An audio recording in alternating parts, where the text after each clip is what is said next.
আসসালামু আলাইকুম dear honourable viewers.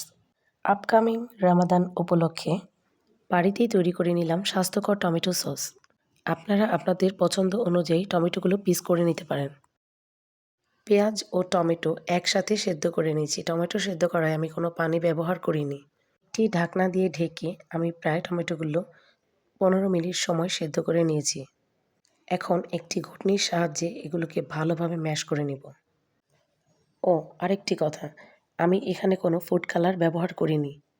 সসের পারফেক্ট কালারের জন্য লাল টুকটুকে টমেটোগুলোকে বাছাই করতে হবে, তাহলে আর ফুড কালার ব্যবহার করার প্রয়োজন নেই। টমেটোগুলোকে খুব ফাইন একটি পেস্ট করে নিতে হবে। এখানে 2 কেজি টমেটোর পেস্ট করা হয়েছে।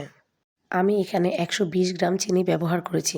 যদি আপনার সসের মধ্যে মিষ্টি বেশি পছন্দ করেন তাহলে চিনি পরিমাণে বাড়িয়ে দিবেন। ব্যবহার করেছি স্বাদমতো লবণ, 1 চা চামচ পরিমাণ সাইট্রিক অ্যাসিড। এটি অনেকে টক লবণ হিসেবেও চিনে থাকে। আপনারা ঝাল বেশি পছন্দ করলে গুঁড়া মরিচের পরিমাণটা একটু বাড়িয়ে দিবেন, নতুবা কমিয়েও দিতে পারেন। সসের মধ্যে অল্প পরিমাণে দারুচিনি ও তেজপাতা ব্যবহার করেছি। আপনারা চাইলে স্কিপও করতে পারেন। চুলার আঁচ মিডিয়ামে রেখে অনবরত নাড়তে হবে। সসগুলো প্রায় 20 মিনিট রান্না করে নেয়ার পর 100 ml হোয়াইট ভিনেগার দিয়ে দিব।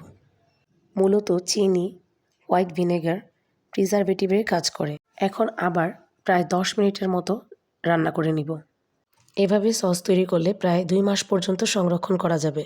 যদি আপনারা সস বছর জুড়ে সংরক্ষণ করতে চান, ফুড প্রিজারভেটিভ সোডিয়াম বেনজোয়েট ব্যবহার করবেন। সস সারা বছর ভালো থাকবে।